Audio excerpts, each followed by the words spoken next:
Now, on my kicker tonight, I think it's time to regulate religious organizations, especially the so-called churches. Yes, it is time that they too observed the law of the land. It is time their existence and operations became compatible with the laws of fellow men, the mandate of the Constitution, and the sanction of government. My argument is simple. The people behind these so-called churches have gone rogue, all in the name of faith, in the name of Jesus, and in the name of God.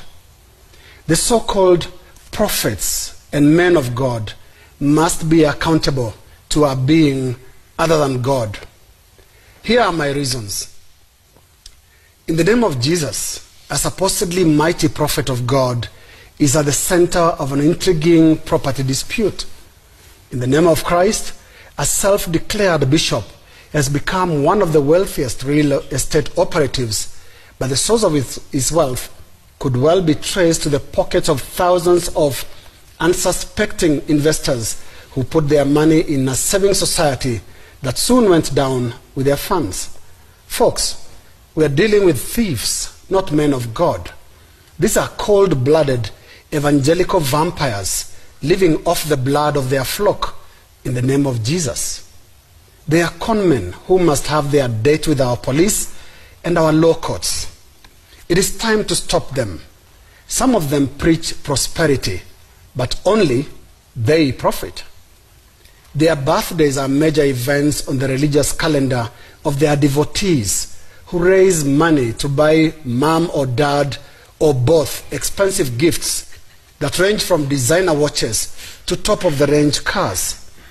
They live in palatial homes that would make the late drug lord Pablo Escobar blush. And even the Russian oligarchs and Arabian oil sheikhs hide their faces in utter embarrassment. The proceeds of Sadaqah, we should say.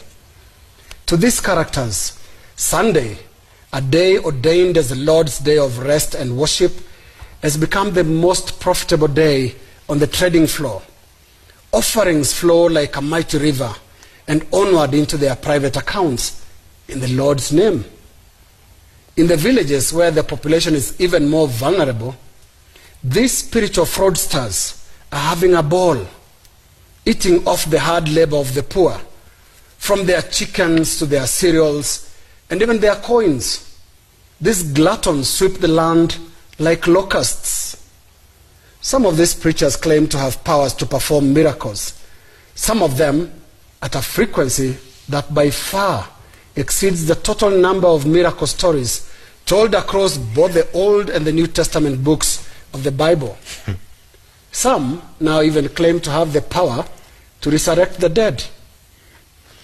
You must have seen that recent viral video of a staged managed resurrection miracle from South Africa. This is certainly just one of the many bizarre activities that made the government of Rwanda to act. Now, President Paul Kagame is a no-nonsense man. He can tell a financial swindler from a preacher. Kagame wondered aloud why the capital city, Kigali, had more churches than boreholes that can provide clean water. And in April last year, he ordered a shutdown of over 6,000 churches that, quote, did not meet the required standards. Among the required standards is a requirement that pastors have a theology degree before they start their own churches so that they can teach the correct doctrine.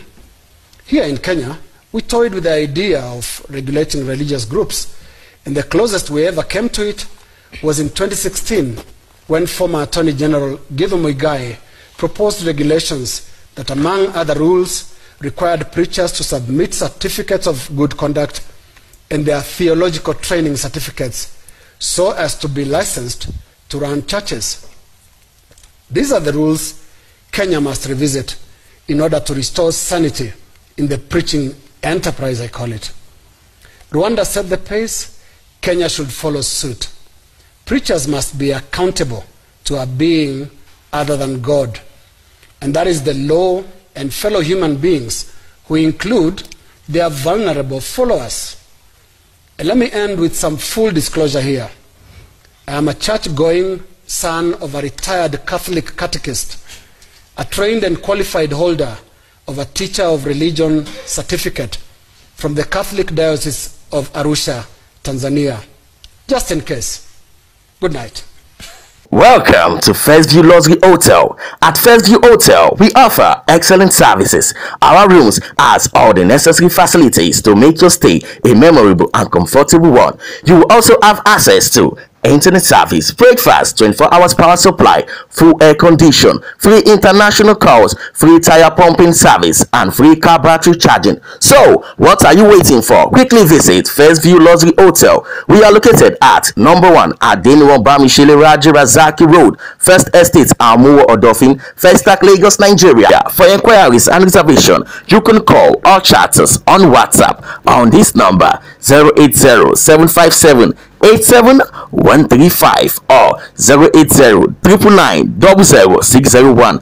US local number 134-746-46874. First View Luxury Hotel. Your satisfaction is our concern. So come experience the home of comfort. Oh yeah!